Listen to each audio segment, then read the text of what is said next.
Welcome back to the Renascent Moon Customs YouTube channel. Today we're out smithing. We'll be making a hook. This hook is going to have a coiled section at the top where we'll have probably a nail or a screw retain it. We'll have a little bit of an S curve coming down to the actual hook end where we'll have a loop.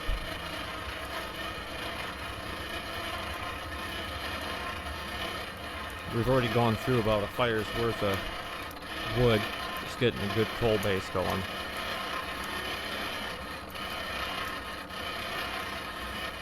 This is one sound you'll hear a lot out in the smithing shack, is the winding of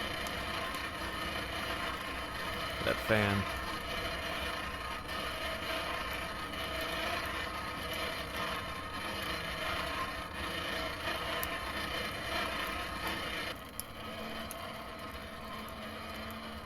Here you can see us taking a look at the top where we have the coil. I formed this earlier off camera.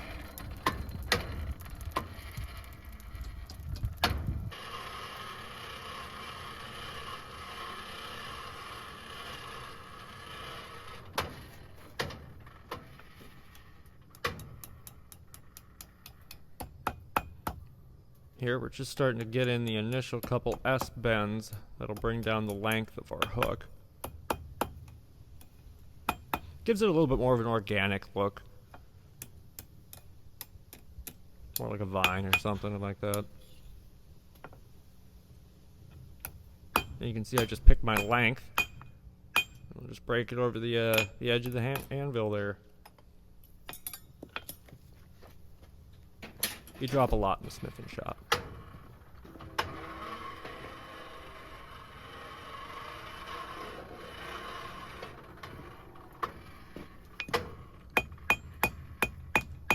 What I'm doing now is cleaning up the end that will become the point of the hook.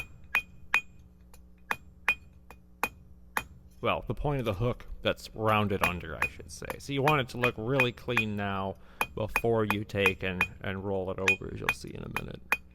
It's impossible to access otherwise.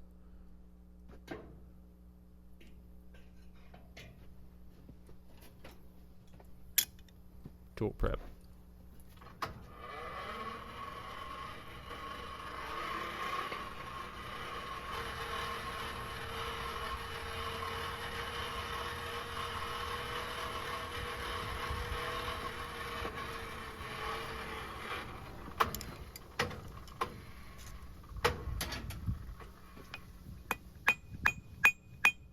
Now I'll bring that flat surface down our rod a ways. That'll provide a really clean edge for our next stage.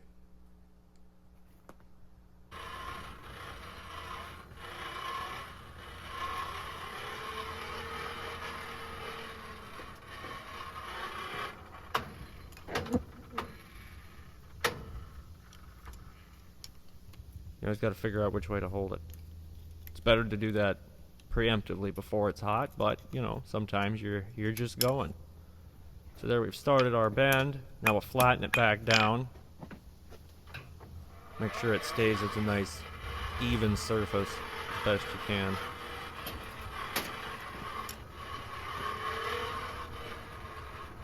You can see me reaching for a couple different tongs here occasionally. My fire is really hot, but the smaller set of tongs that I have does not have a very good mouth, if you will, to actually hold on to this small size of round bar. So I'm swapping between my small vise and that little, my small tongs and that little plier.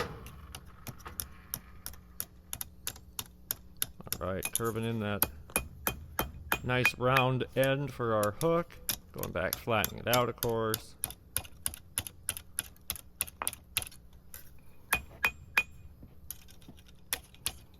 The piece of steel you see me forming against there, I actually made out of an old piece of rebar. So we'll see how long it lasts, but thus far it's been a great tool.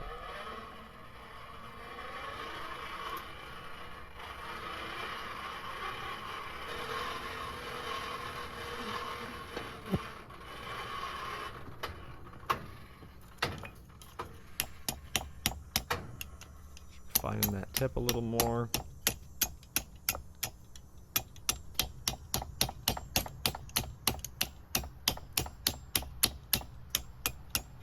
This is also drawing out the hook a little bit, so the curve is actually getting thinner as well.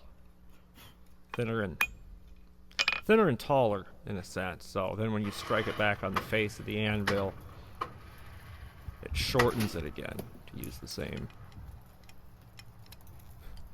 idea. Now we're going to twist our new hook end to line up with our eyelet.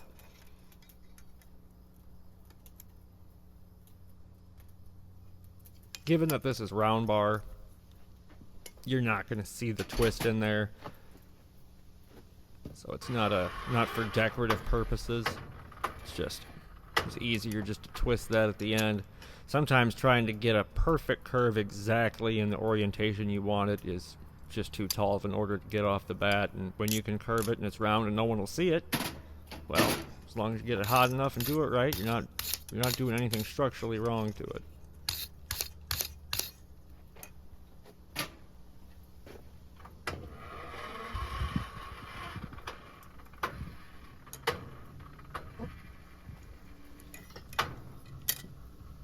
Flatten out a little bit of our bow that's developed as we did turn that. You can see we cleaned it up a second ago there with the wire brush as well. Now we're going to come in and set the curve of our hook, the main body.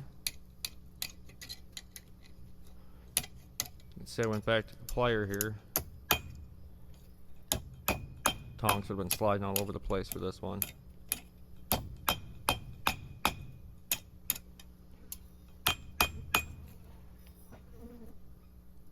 Getting it honed in. You can see it's still a little wide yet.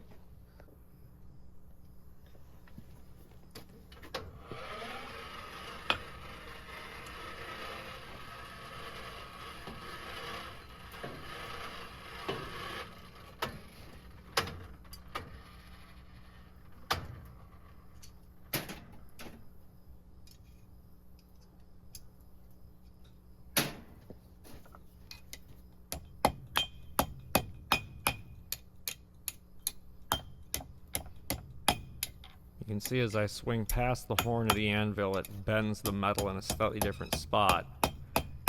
Again, hitting over the horn, just like hitting over our rod as we were earlier, will thin out that metal a little bit. So if you can strike past the horn, you'll do more bending than you will actually compressing steel.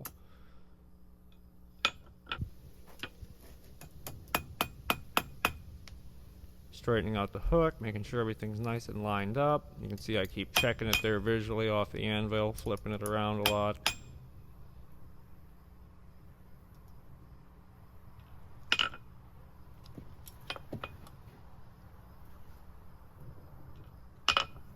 Hardy Tools makes some of the best little random implements you can possibly ask for. One tool can do about 4 different things at least. And you'll probably find a new use for it by the time it breaks. You make your next one even better.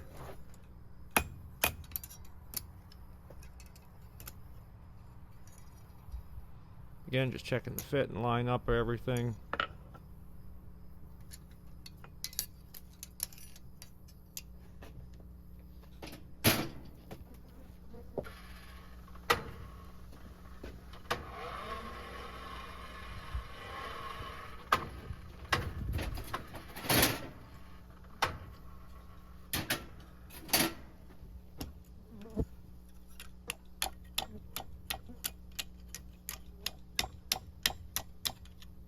Make a few final touches on the end of this hook. Really get it rounded off well and seated where we like it.